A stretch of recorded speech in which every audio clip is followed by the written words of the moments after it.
Zero to God level अर्थात martial God space अर्थात शून्य से ईश्वर स्तर तक। अध्याय 3328 से 3330। नमस्कार, आप कहानी में खो जाएं उससे पहले चैनल को सब्सक्राइब करें और नोटिफिकेशन ऑन करें। धन्यवाद। बहुत से किसान जो तारों भरे आकाश में विभिन्न स्वर्गीय सामग्रियों और सांसारिक खजाने की खोज कर रहे थे, अब कांप रहे थे। इस सर्वनाशकारी आभा के सामने उनमें जरा भी हिलने की हिम्मत नहीं हुई। उनके जैसे सामान्य कृषकों के लिए वे केवल ईश्वर स्तर के कृषक थे। हालांकि वे मनुष्यों के सामने काफी शक्तिशाली थे, लेकिन स्वर्गीय पूज्य के सामने वे चींटियों से अलग नहीं थे। एक स्वर्गीय पूज्य के लिए ये थोड़ी बड़ी चींटी से अधिक कुछ नहीं थी। कोई फर्क ही नहीं पड़ा। वे भय से कांप रहे थे। उन्होंने अपनी आत्मा की गहराई से दबाव महसूस किया। यह ऐसा था मानो वे स्वर्ग की ओर मुख कर रहे हो। वे सचमुच स्वर्गीय शक्ति के सामने चींटियों के समान थे। स्वर्ग और पृथ्वी कांप रहे थे। वे एक सर्वोच्च पूज्य के क्रोध को महसूस कर सकते थे। एक पल के लिए वे अकेले नहीं थे। संपूर्ण पूर्वी क्षेत्र चिंतित हो गया। पूर्वी क्षेत्र बहुत बड़ा था, लेकिन शीर्ष शक्तियों के लिए यह बहुत बड़ा नहीं था। एक शक्तिशाली स्वर्गीय पूज्य के क्रोध का तो जिक्र ही नहीं। उसका क्रोध पूरे पूर्वी क्षेत्र को जलाने के लिए पर्याप्त था। ये चौंकाने वाला था। एक अत्याचारी दिव्य भावना बाहर आई और उसने आकाश में दो लोगों की ओर देखा। साथ ही वे ये भी जानना चाहते थे कि कौन एक प्रतिष्ठित दिव्य गुरु को पूरी तरह से क्रोधित कर सकता है। दिव्य गुरु की शक्ति और स्थिति को देखते हुए वे जो चाहे कर सकते थे और जिसे भी वे मारना चाहते थे उसे मार सकते थे। ऐसा कुछ भी नहीं था जो उन्हें परेशान कर सके। इस वजह से ये कहना मुश्किल था कि ऐसा पावर हाउस क्या कर सकता है जो उनके क्रोध के योग्य हो। जल्द ही उन्होंने उस व्यक्ति को आकाश में देखा।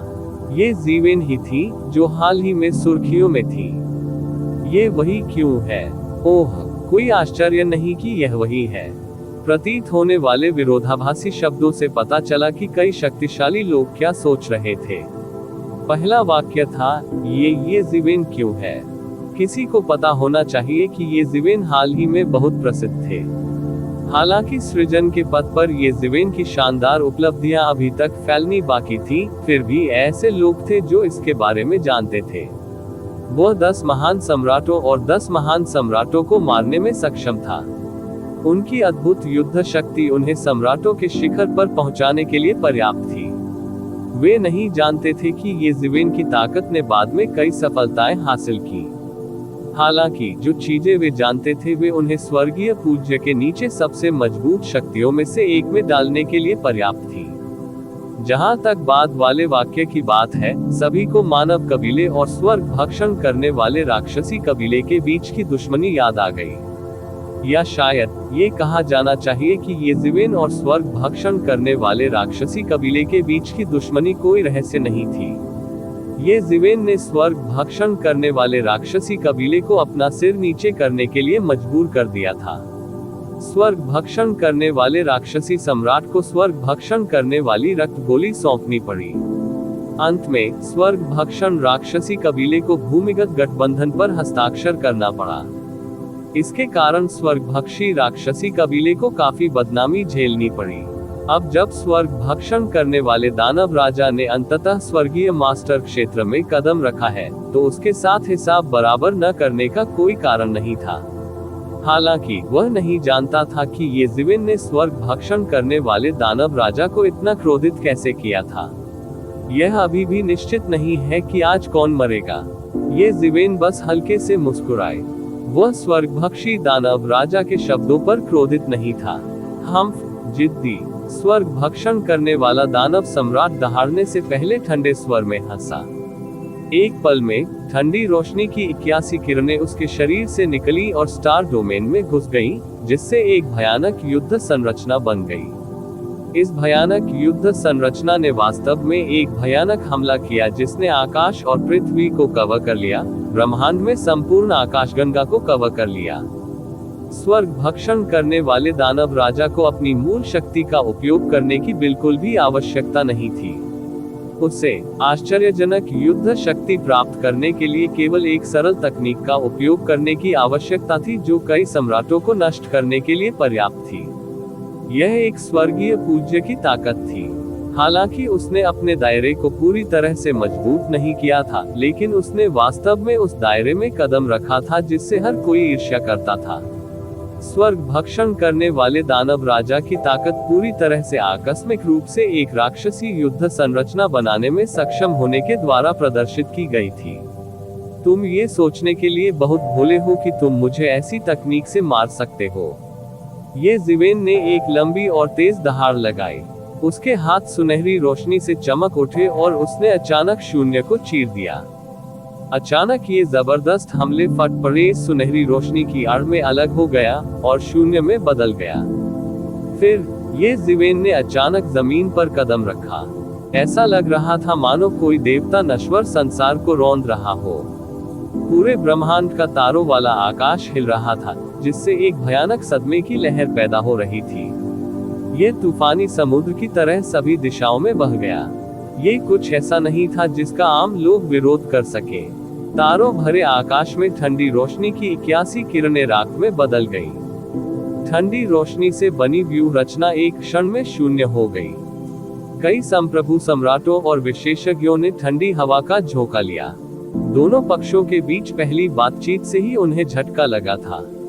स्वर्ग भक्षण करने वाले दानव राजा ने बस यूं ही अपना हाथ लहराया था और उसने पहले से ही एक ऐसी संरचना तैयार कर ली थी जो एक शक्तिशाली सम्राट लॉर्ड को मार सकती थी। ये जिवेन भी बेहद भयानक था। वास्तव में उसने इतनी भयानक संरचना को इतनी आसानी से तोड़ दिया था। ये स्पष्ट था कि उस पर कोई प्रभाव नहीं पड़ा था। इतनी ताकत शायद एक सम्राट की सीमा को पार कर गई थी। स्वर्ग भक्षण करने वाले दानव राजा ने भी ये जिवेन को कुछ आश्चर्य से देखा। हालांकि उसने बस यूं ही एक युद्ध संरचना तैयार कर ली थी, लेकिन ये पहले से ही ऐसी चीज नहीं थी जिसे आम लोग संभाल सके। यहाँ तक कि 9वें क्षेत्र के शीर्ष विशेषज्ञ भी उसकी युद्ध संरचना को आसानी से नहीं तोड़ पाएंगे। ये बिल्कुल अविश्वसनीय था कि ये जिवेन ने इसे इतनी लापरवाही से किया था। वह वास्तव में सम्राटों के बीच काफी मजबूत था, लेकिन वह बस इतना ही कर सकता था।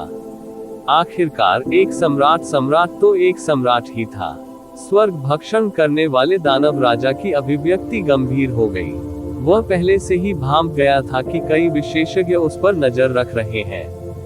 वह इस युद्ध में पूरी तरह से अपनी शक्ति स्थापित करना चाहता था और इन लोगों को बताना चाहता था कि वह कितना शक्तिशाली है।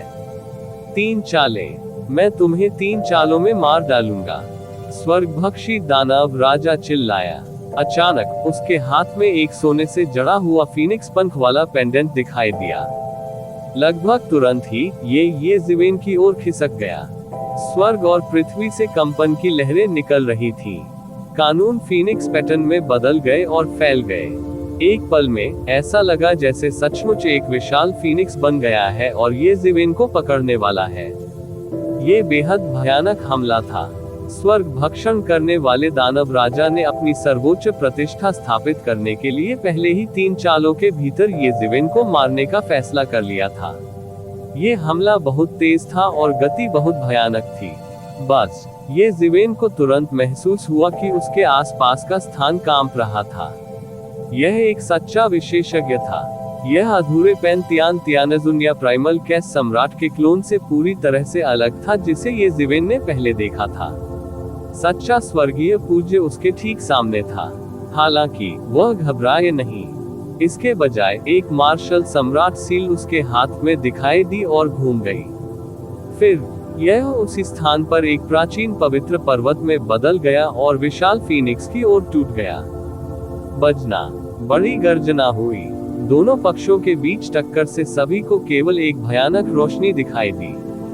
उसी क्षण एक दिव्य प्रकाश फूट पड़ा। ये सूरज की तरह गर्म था और लगभग सब कुछ जल गया।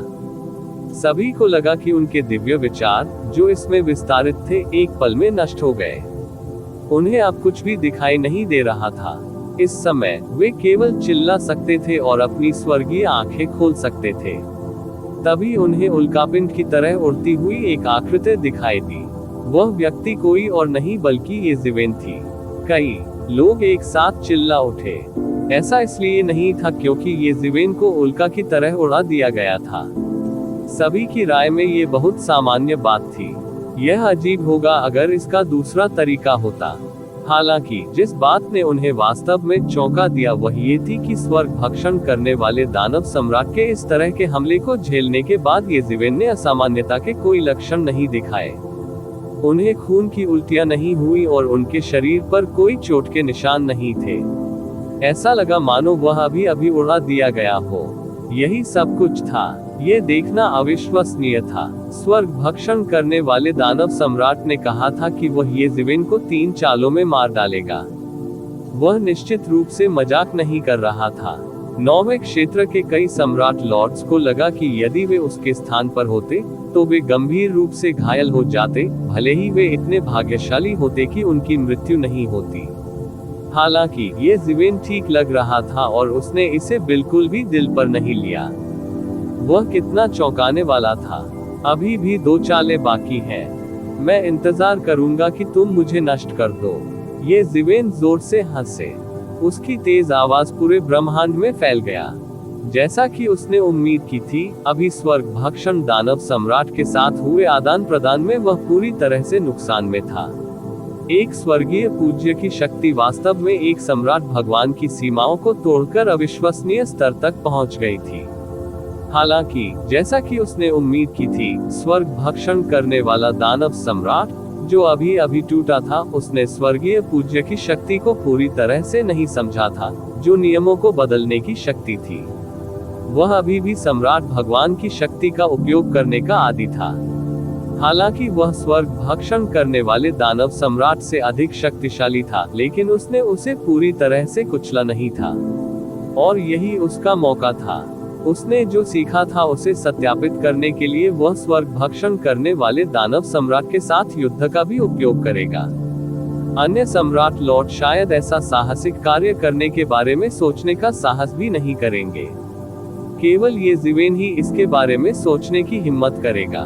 अहंकारी मत बनो। जैसे ही येज़ेवेन की आवाज गिरी, स्वर्ग भक्षण करने वाले दानव सम्राट की आकृति पहले ही टूट चुकी थी और उसके सामने आ गई थी। उस भयानक शक्ति ने एक पल में क्रोधित होकर ऐसा उन्माद पैदा कर दिया जिसने पूरे ब्रह्मांड को छिन्न भिन्न कर दिया। येज़ेवेन के हमले में येज़ेवेन की मौत नहीं हुई थी या गंभीर रूप से घायल भी नहीं हुआ था। इसके विपरीत वह बेदाग था।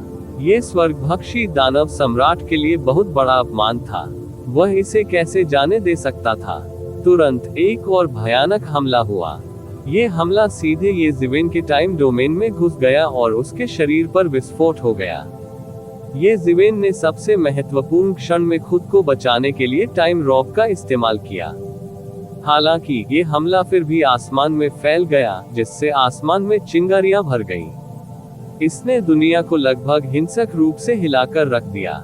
येज़ेवेन बार बार पीछे हट गए। तभी वह मुश्किल से इस हमले की शक्ति को कम करने में कामयाब रहा। हालांकि इससे पहले कि वह इस विशाल ताकत का मुकाबला कर पाता, स्वर्ग भक्षण करने वाले दानव सम्राट का अंतिम हमला आखिरकार आ गया। वह 3 चालों के भीतर येज़ेवेन को हराना चाहता था। अब जबकि उसने घमंड कर लिया था, 2 चालों से येज़ेवेन पर कुछ न कर पाने के बाद आखिरकार वह अत्यधिक क्रोधित हो गया। उसके हाथ में गोल्ड प्लेटेड फीनिक्स विंग डान पूरी तरह से खुल गया और अंतिम गति के साथ फूट पड़ा। वह पीछे नहीं हटे। उसे अपनी प्रतिष्ठा बनाए रखने के लिए येज़ेवेन को पूरी तरह से मिटाना पड़ा। मैंने तुम्हें 2 बार आक्रमण करने दिया, इस बार मेरी बारी है। उसी समय येज़ेवेन ने अंततः पीछे हटना बंद कर दिया और हमला किया। प्रतिवेदन किसी भी खराब अनुवाद के बारे में हमें बताने के लिए टेक्स्ट का चयन करें और रिपोर्ट पर क्लिक करें। लेस देन पिछला सूचकांक अगला ग्रेटर देन स्काई डिवोरिंग दानव सम्राट से लगातार 2 वार खाने के बाद येज़ेवेन को भी पता था कि येज़ेवेन को 3 चालों के भीतर हराने के अपने दावे को पूरा करने के लिए उसे पूरी ताकत लगानी होगी। इसलिए येज़ेवेन निश्चित रूप से उसे उस पर तीसरी चाल का उपयोग करने का मौका नहीं देगी। आकाशभक्षी दानव सम्राट के शरीर की आभा फैल रही थी और वह अचानक कई गुना अधिक भयानक हो गई थी। उसकी आंखें चमक उठी और उसके हाथ में gold plated Phoenix wing pendant ने एक भयानक दबाव बनाया जो ये ज़िवेन की ओर बढ़ गया। ये ज़िवेन को भी मात नहीं देनी थी। उसके शरीर की आभा चरम सीमा तक बढ़ गई और इंच दर इंच बढ़ने लगी। हालांकि वह स्वर्गीय भगवान नहीं थे, लेकिन उनके शरीर से निकलने वाली आभा एक छोटे सूरज की तरह थी, जो पूरे आकाश को रोशन करती थी और लोगों के लिए उन्हें सीधे देखना असंभव बना देती थी। वे दोनों दो सूर्यों की तरह थे, जो एक के बाद एक आकाश में उग रहे थे। ये ज़िवेन इन सभी वर्षों में कटौती कर रहा था। वह अपने परीक्षण को बेहतर बनाने के तरीकों के बारे में सोच रहा था। वह आक्रमण के लिए सबसे उपयुक्त समय निकाल रहा था, और आखिरकार वह समय आ गया। वह लड़ाई की शुरुआत से ही तैयारी कर रहा था। वह सबसे महत्वपूर्ण क्षण के लिए तैयारी कर रहा था। ये वह क्षण था जब स्काई डिवोरिंग दानव सम्राट तीसरी चाल का उपयोग करेगा। ये वह क्षण था जब उसकी आक्रमण शक्ति सबसे मजबूत थी, लेकिन साथ ही ये वह क्षण भी था जब उसकी रक्षा सबसे कमजोर थी। यही वह क्षण था जब वह आक्रमण करेगा। आकाशभक्षी दानव सम्राट, इस दावत को ले जिसे मैंने कई वर्षों से आपके लिए विशेष रूप से तैयार किया है। ये ज़िवेन के पीछे एक अतुलनीय विशाल वेदी उठी। अचानक इस वेदी पर एक गड्ढा दिखाई दिया और उसमें से एक भयानक तलवार के इरादे वाली लहर फैल गई। लगभग एक ही पल में ऐसा लगने लगा मानो दुनिया बिखर जाएगी। यहाँ तक कि पूरे पूर्वी क्षेत्र के कई विशेषज्ञों ने भी ऐसा महसूस किया, तुरंत धमकी देने वाली तलवार का इरादा। हालांकि वह बहुत दूर था, फिर भी ऐसा लग रहा था मानो वह उन्हें वही टुकड़ों में बांट देगा। वो क्या है? कई सम्राट लॉर्ड अवाक रह गए। वे सहज ही समझ गए कि तलवार का इरादा कितना भयानक था। ये लगभग पूरी तरह से उनकी समझ से परे हो गया था।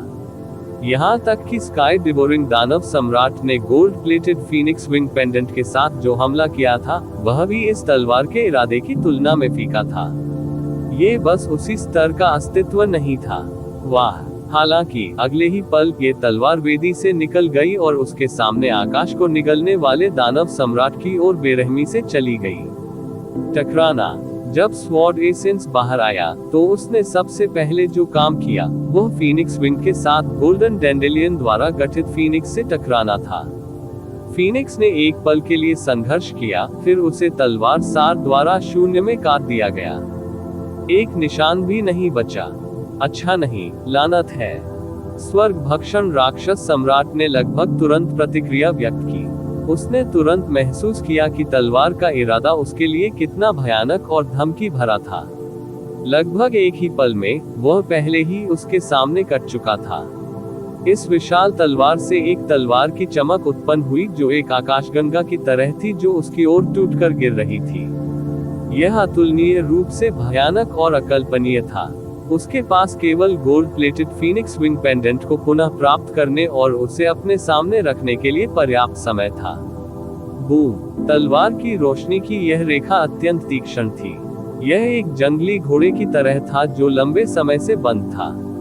एक बार रिलीज होने के बाद इसे रोका नहीं जा सका और सीधे स्वर्ग भक्षण करने वाले दानव सम्राट के शरीर पर प्रहार किया। स्वर्ग भक्षण करने वाले दानव सम्राट के शरीर की सभी सुरक्षाएं इस तलवार की इच्छा के सामने कागज की तरह थी। वे एक पल में टूट गए। उन्होंने कानूनों को तोड़ मरोड़ कर इसका विरोध करने की कोशिश की, लेकिन इसका कोई फायदा नहीं हुआ। वह एक ही पल में टूट गया।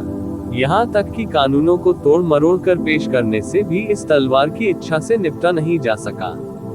बहुत खूब। स्वर्ग भक्षण करने वाले दानव सम्राट ने जबरन इस तलवार को अपने कब्जे में ले लिया।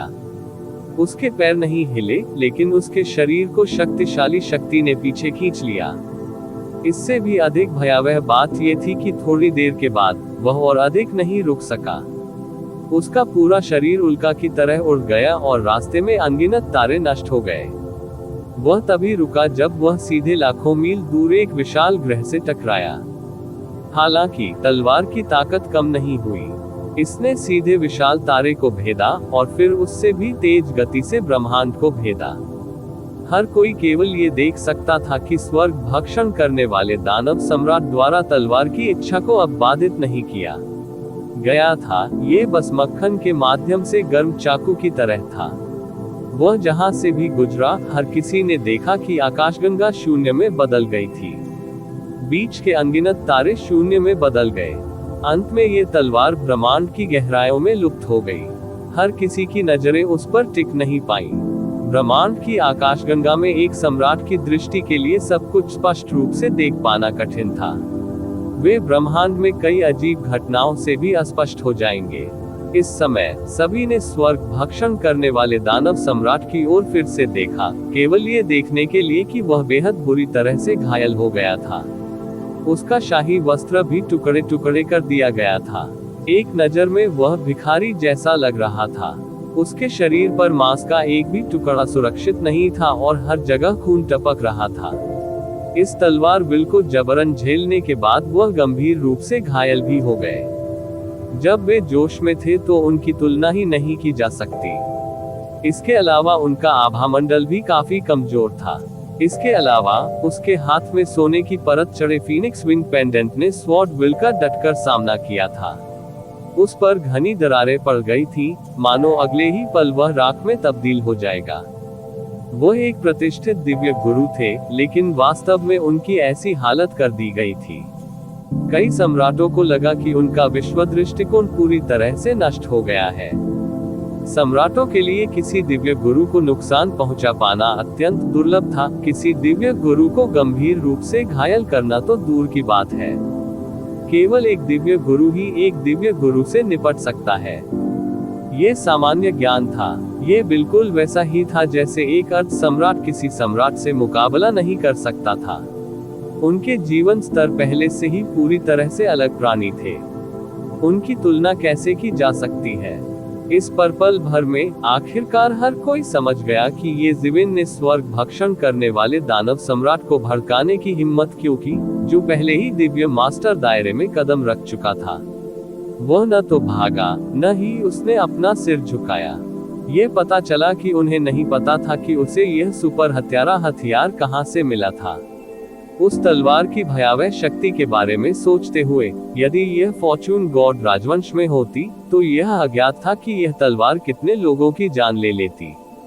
ये बस अजेय था। यहाँ तक कि एक दिव्य गुरु भी तलवार से ही गंभीर रूप से घायल होगा। ये कितना शक्तिशाली था इसका अनुमान लगाना बिल्कुल असंभव था। उसे वास्तव में एक सुपर हत्यारा हथियार मिला। हालांकि जब तक दिव्य गुरु की मृत्यु नहीं हो जाती, तब तक उनकी साजिश को साकार करना मुश्किल होगा। वो बस अपनी मृत्यु में देरी कर रहा है। कई सम्राटों ने अचानक चुपचाप अपना निर्णय ले लिया। उनकी राय में दिव्य गुरु न केवल ताकत की दृष्टि से शक्तिशाली थे, बल्कि उनकी पुनर्प्राप्ति क्षमता भी बहुत अद्भुत थी। जब तक वह ठीक हुआ, ये ज़िवेन भी मर जाएगा। एक सम्राट और एक दिव्य गुरु के बीच ताकत का अंतर कोई ऐसी चीज नहीं थी जिसे इतनी आसानी से खत्म किया जा सके। हालांकि जल्द ही कुछ ऐसा हुआ जिसने उन्हें पूरी तरह से चौंका दिया। उन्होंने मूल रूप से सोचा था कि भले ही स्वर्ग भक्षण दानव सम्राट गंभीर रूप से घायल हो गया हो, वह बहुत जल्दी ठीक हो जाएगा। हालांकि वह उतनी जल्दी ठीक नहीं हुए जितना सभी ने सोचा था। इसके विपरीत उसके घाव बदतर होते जा रहे थे और उसके ठीक होने का कोई रास्ता नहीं था। हर किसी की समझ के आधार पर भले ही वह सक्रिय रूप से ठीक नहीं हुआ हो, लेकिन दिव्य गुरु के भौतिक शरीर की प्राकृतिक पुनर्प्राप्ति क्षमता पर भरोसा करके उसे इस चोट से उबरने में ज्यादा समय नहीं लगना चाहिए। हालांकि ऐसा बिल्कुल नहीं था। घाव अब भी बदतर होते जा रहे थे।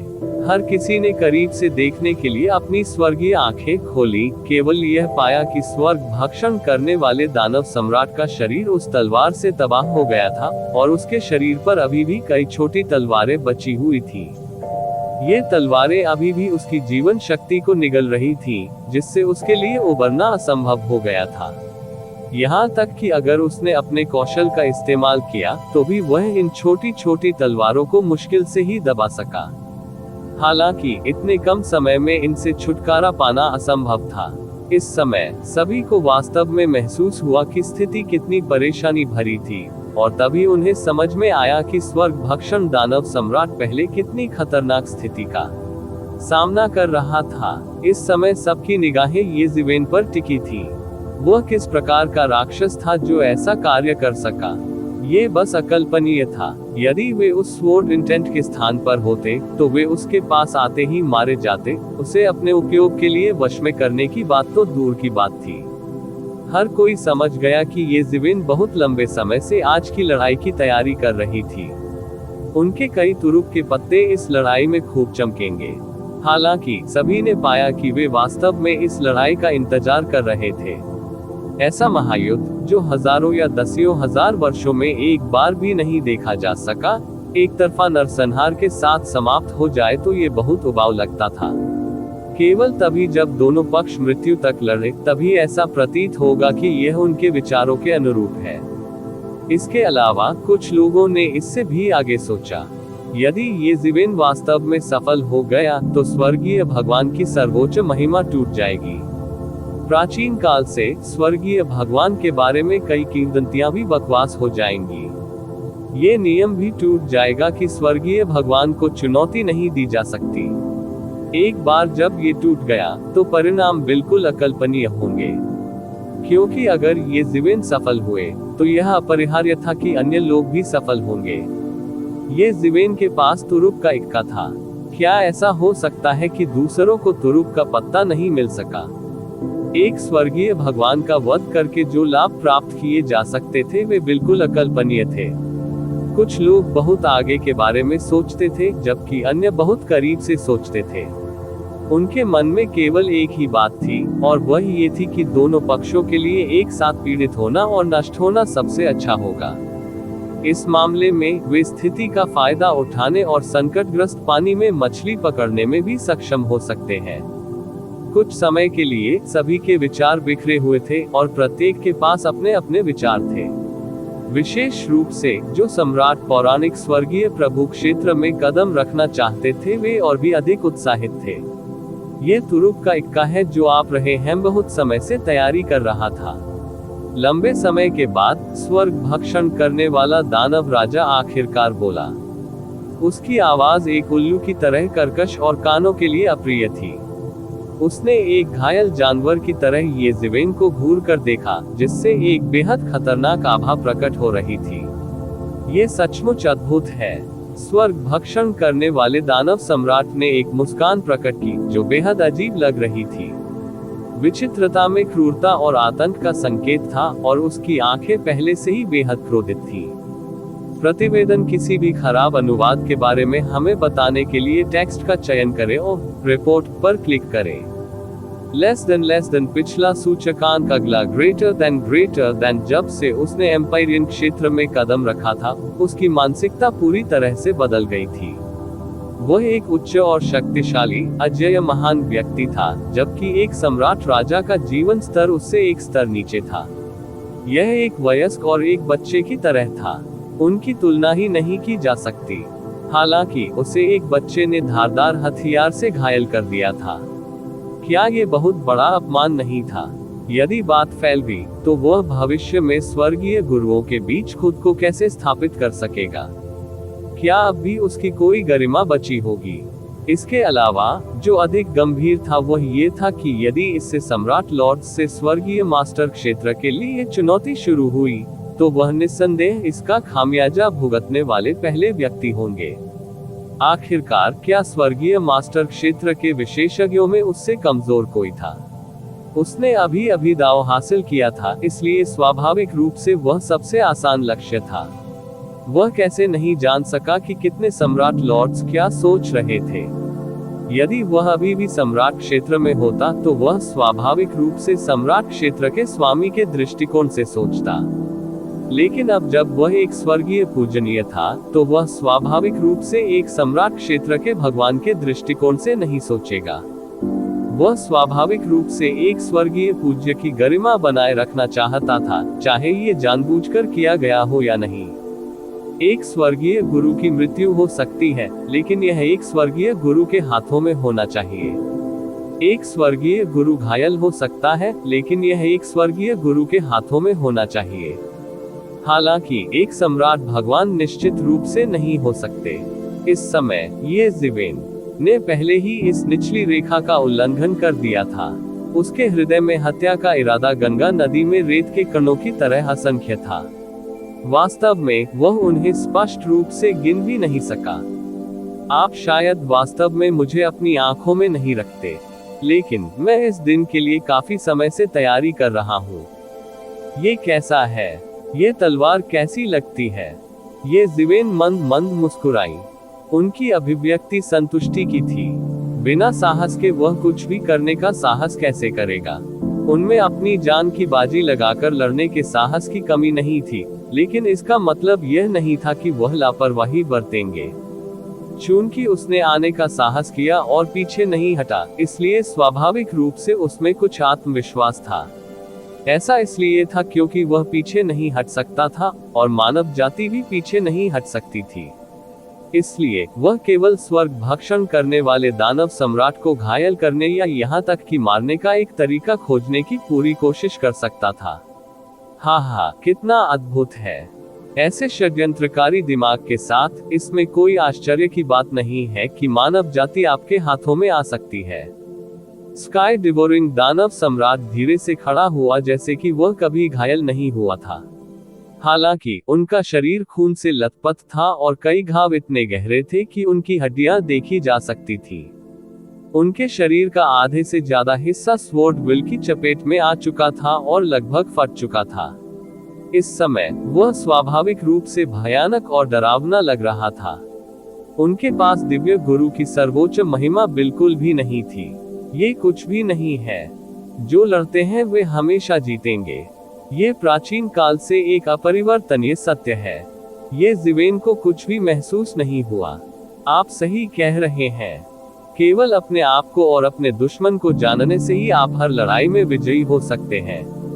आपने इस लड़ाई के लिए बहुत तैयारी की है, लेकिन मैंने कुछ भी तैयार नहीं किया है। ऐसा नहीं है कि मुझे कोई नुकसान हुआ है मुफ्त में, स्वर्ग भक्षण करने वाले दानव सम्राट ने लापरवाही से कहा। हालांकि जिस तरह से उसने अपने दांत पीसे, उससे पता चला कि वह उतना शांत नहीं था जितना वह दिखता था। वह ये भी जानता था कि वह पूरी तरह से तैयार नहीं था। बात सिर्फ इतनी थी कि उसे लगा कि जब तक वह दिव्य गुरु क्षेत्र में कदम रखेगा, ये किसी भी तैयारी से अधिक प्रभावी होगा।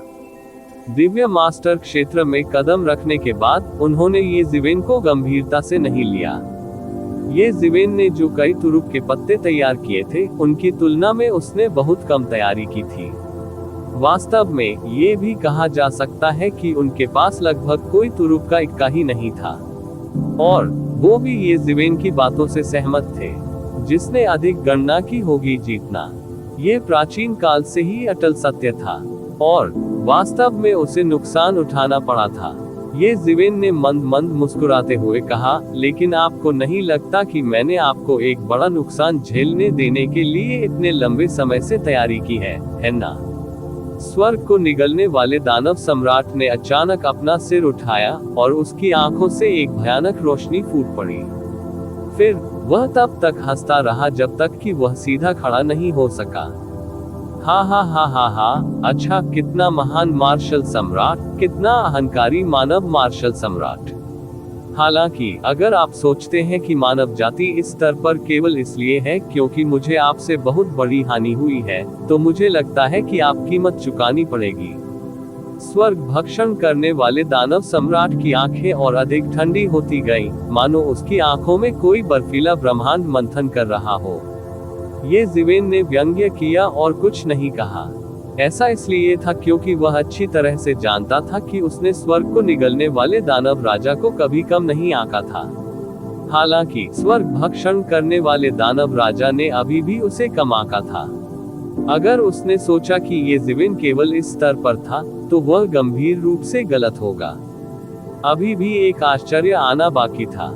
वह जानता था कि अकेले इस हमले से स्वर्गभक्षी दानव सम्राट को गंभीर रूप से घायल करने के लिए पर्याप्त होगा। उसे मारना इतना आसान नहीं होगा। आखिरकार स्वर्ग भक्षण करने वाले दानव सम्राट के लिए स्थिर खड़ा रहना और अपनी रक्षा न करना असंभव था। इसलिए यह अच्छा होगा यदि वह उसे गंभीर रूप से घायल कर सके। जब स्वर्ग भक्षण करने वाले दानव सम्राट ने अपना तीसरा हमला शुरू किया तो उसने हमला करने का फैसला इसलिए किया क्योंकि स्वर्ग भक्षण करने वाले दानव सम्राट की पहली प्रतिक्रिया चकमा देने की नहीं थी। इसके बजाय वह सीधे उस पर झपटेगा। यदि ये तलवार चूक गई तो परिणाम अकल्पनीय होंगे। हालांकि येज़िवेन उसे मारने में असमर्थ थी, लेकिन यह उसे थोड़े समय में ठीक होने से रोकने के लिए पर्याप्त था। ये दीवार से पीठ सटाकर की गई लड़ाई थी। कोई रास्ता नहीं था। वह केवल स्वर्गभक्षी दानव सम्राट को ही मार सकता था। इस समय किसी ने नहीं सोचा था कि येज़िवेन का असली उद्देश्य उसे मारना था। वह उसे पीछे हटने के लिए मजबूर नहीं करना चाहता था, बल्कि उसे मारना चाहता था। अफसोस की बात यह थी कि इतनी देर तक खोजने के बाद उसे केवल एक तलवार का इरादा मिला जिसे वेदी में रखा जा सकता था। अन्य सभी सम्राट लॉर्ड स्तर की तलवार के इरादे थे, जो स्वर्ग भक्षण करने वाले दानव सम्राट के लिए किसी काम के नहीं थे। अन्यथा वह वास्तव में इस लड़ाई को एक ही बार में समाप्त करने में सक्षम होगा। स्वर्ग भक्षण करने वाले दानव सम्राट को अब अपने शरीर पर लगी चोटों की परवाह नहीं थी। उसने अपनी शक्ति के एक हिस्से का उपयोग केवल अपने घावों पर तलवार के इरादों को दबाने और उन्हें प्रभावी होने से रोकने के लिए किया। फिर उसकी आभा फिर से फूट पड़ी और उसकी युद्ध शक्ति भी पागलपन से बढ़ गई। उसे इस बात का डर नहीं था कि येज़िवेन फिर से हमला करेगा। वह बहुत होशियार भी था और कई चीजें साफ साफ देख सकता था। स्वाभाविक रूप से वह जानता था कि येज़िवेन के पास जारी रखने की ताकत नहीं थी। अन्यथा वह निश्चित रूप से किसी अन्य तलवार की आभा से मारा जाएगा। ऐसी परिस्थितियों में वह तलवार के दूसरे हमले का सामना करने में सक्षम नहीं होता। उसका मानना था कि येज़िवेन भी इसे देख सकता है, लेकिन उसने ऐसा नहीं किया। उस मामले में कारण स्पष्ट था। स्वर्ग भक्षण करने वाले दानव सम्राट को यकीन था कि उसके पास ऐसा कोई तुरुप का पत्ता नहीं है। उस मामले में येज़िवेन को डरने की कोई जरूरत नहीं थी। वह येज़िवेन को बताना चाहता था कि एक दिव्य भगवान का क्रोध कितना भयानक हो सकता है, भले ही वह एक दिव्य भगवान ही हो जो गंभीर रूप से घायल हो गया हो। बूम! स्वर्ग भक्षण करने वाले दानव सम्राट ने अपनी चाल चली। एक पल में ऐसा लगा जैसे स्वर्ग और पृथ्वी उसके क्षेत्र में शामिल हो गए हो। वह भयानक दबाव जारी हुआ जिसने लगभग सब कुछ नष्ट कर दिया। समय और स्थान सभी शून्य में विलीन हो गए, सीधे अराजकता में बदल गए। एक भयानक आभा प्रवाहित हुई और कानून दुनिया को नष्ट कर सकते थे। यह एक दिव्य भगवान की भयानक शक्ति थी जब वह वास्तव में प्रस्फुटित हुआ। वह सीधे येज़िवेन पर झपटा, उसे करीबी मुकाबले में खत्म करना चाहता था। यही वह चीज थी जिसमें वह सर्वश्रेष्ठ थे। वह एक अद्वितीय क्रूर जानवर की तरह येज़िवेन की ओर झपटा। येज़िवेन ने अपने शरीर को थोड़ा झुकाने के बाद उसने बस अपनी हथेली से प्रहार किया। एक पल में अंतहीन अराजकता जो नष्ट होती दिख रही थी, उसके हाथ में पकड़ ली गई और छोड़ दी गई। Universe creation palm! बूम! येज़िवेन की हथेली स्वर्ग भक्षण करने वाले दानव सम्राट के हमले से बुरी तरह टकराए। दिव्य भगवान के चौतरफा हमले के सामने येज़िवेन नहीं गिरेहानिप्रद स्थिति। वास्तव में उसका दबदबा भी था। ऐसा इसलिए था क्योंकि स्वर्ग भक्षण करने वाले दानव सम्राट ने यह उम्मीद नहीं की थी कि येज़िवेन के पास वास्तव में ऐसी तकनीक होगी, साथ ही ऐसी तकनीक भी होगी जो उसकी ताकत बढ़ा सकती है। उसने यूनिवर्स क्रिएशन पाम को उड़ा देने के लिए जल्दबाजी में एक और चाल चली। येज़िवेन के होठों पर हल्की सी मुस्कान तैर गई। यह उसकी अपेक्षा से भिन्न नहीं था। यद्यपि स्वर्ग भक्षण करने वाले दानव सम्राट की ताकत अद्वितीय थी और कई सम्राटों की नजर में वह एक दिव्य प्राणी की तरह थी, वास्तव में स्वर्ग भक्षण करने वाले दानव सम्राट को अभी भी अपनी खेती को मजबूत करना था। वह अभी भी स्वर्गीय क्लेश के दौरान लगी चोटों से उबर नहीं पाया था और वह तलवार के इरादे से मारा गया था। अप्रत्याशित घटनाओं की इस श्रृंखला ने अंततः उसकी युद्ध शक्ति को दिव्य प्रभु के स्तर से गिरा दिया था। हालांकि यह केवल अस्थायी रूप से सम्राट लॉर्ड के चरम स्तर पर वापस आया था, यह उस स्तर से भी अधिक मजबूत था। हालांकि ये जिवेन के लिए ये पर्याप्त था। यह उसके लिए स्वर्गभक्षी दानव सम्राट को मारने का मौका पाने के लिए पर्याप्त था। ज्यादा समय नहीं बचा था। इससे पहले कि स्वर्गभक्षी राक्षस सम्राट ने उसके शरीर में तलवार के इरादे को पूरी तरह से निष्कासित कर दिया, यह उसका सबसे अच्छा और एकमात्र समय था। यह उसका भी एकमात्र मौका था, इसलिए वह निश्चित रूप से इसे जाने नहीं देगा। अब ज्यादा समय नहीं बचा है, इसलिए तुम भी मर जाओगे। ये जिवेन ने एक कदम आगे बढ़ाया और अगले ही पल उसकी आकृति स्वर्ग भक्षण करने वाले दानव सम्राट के सामने आ चुकी थी। वह लगभग तुरंत ही उसके सामने था। इस समय उसने अपनी आंखें खोली और स्वर्गीय दंड की आंख की स्थिति में प्रवेश किया। अचानक उसके पूरे शरीर में एक अद्भुत विकास और परिवर्तन हुआ। यह ऐसा था मानो स्वर्ग और पृथ्वी की शक्ति उसकी पहुंच में थी और उसका पूरा शरीर स्वर्ग और पृथ्वी का हिस्सा बन गया था। फिर उसने दूसरी हथेली काट दी। यूनिवर्स क्रिएशन पाम के प्रत्येक ताड़ के प्रहार से बड़ी मात्रा में आध्यात्मिक ऊर्जा की खपत होती है। हालांकि स्वर्ग को निगलने वाले दानव सम्राट को मारने के लिए ये जिवेन के पास कोई अन्य विकल्प नहीं था, न ही उसे किसी अन्य विकल्प की आवश्यकता थी। टकराना। स्वर्ग भक्षण करने वाले दानव सम्राट पर सीधा प्रहार किया गया। हालांकि उनकी प्रतिक्रिया भी बहुत तेज थी, ये जिवेन की गति और भी तेज थी। उसकी पीठ पर दानव पंख पूरी तरह फैले हुए थे, जो समय और स्थान को पार करने वाली गति से फूट रहे थे। वह उड़ गया और खांसते हुए मुंह से खून निकाल लिया। उसका शरीर उल्का की भांति उड़ता हुआ चला गया। वह अब अपने चरम पर नहीं था, इसलिए जब वह अपने चरम पर था तब से उसकी तुलना करना असंभव था। इस प्रकार इस हमले से उन्हें बहुत बड़ी क्षति हुई। अंत में इसका असर अभी भी उसके शरीर की चोटों पर पड़ा। उनकी पुरानी और नई चोटें सभी प्रभावित थी। एम्पायरियन रक्त के कतरे कतरे ब्रह्मांड के तारों वाले आकाश में बिखर गए। यह एक भयावह दृश्य था। स्वर्ग को निगलने वाले दानव सम्राट की दहाड़ पूरी आकाशगंगा में फैल गई। वह क्रोधित था और दहाड़ रहा था। वह असंबद्ध और क्रोधित था। यदि वह अभी भी अपने चरम पर होता तो उसके लिए ये जिवेन से निपटना आसान होता।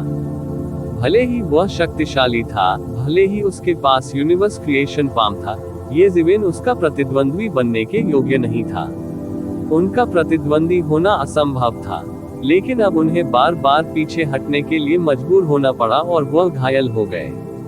वह पूरी तरह क्रोधित हो गया। प्रतिवेदन किसी भी खराब अनुवाद के बारे में हमें बताने के लिए टेक्स्ट का चयन करें और रिपोर्ट पर क्लिक करें। लेस देन पिछला सूचकांक, अगला ग्रेटर देन। इसी प्रकार के अपडेट्स लेते रहने के लिए हमारे चैनल ऑडियो बुक्स 108 को सब्सक्राइब करें और नोटिफिकेशन ऑन करें। धन्यवाद।